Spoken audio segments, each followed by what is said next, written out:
da'wa ya Uislamu inahitajiwa kusimamiwa, hasatan katika vumbi na vuguvugu hili lilioko sasa hivi, na mapambano makubwa ya pepo mbalimbali za ufisadi leo, ikiwemo pepo la Mashia na mengineo.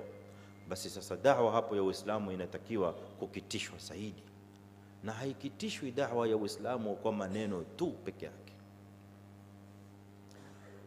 Wajahidu fi sabilillah biamwalikum wa anfusikum, kwa mali na nafsi. Wakati ambao kuna Waislamu wamejitolea kwa nafsi, na wengine wanakuja nao wanajitolea kwa mali. Kitu gani mnahitajia hapa ili kusimamisha da'wa ya sunna, kusimamisha da'wa ya Uislamu, kusimamisha da'wa ya khairi, kupeleka mbele mafundisho ya Mtume Muhammad sallallahu alaihi wasallam, kuondoa ushirikina, kuondoa uzushi, kuondoa ushia, kuondoa kadha. Haya ni maneno peke yake ya kuzungumzwa? Hii ni kazi ambayo ndani yake lazima watu washikamane.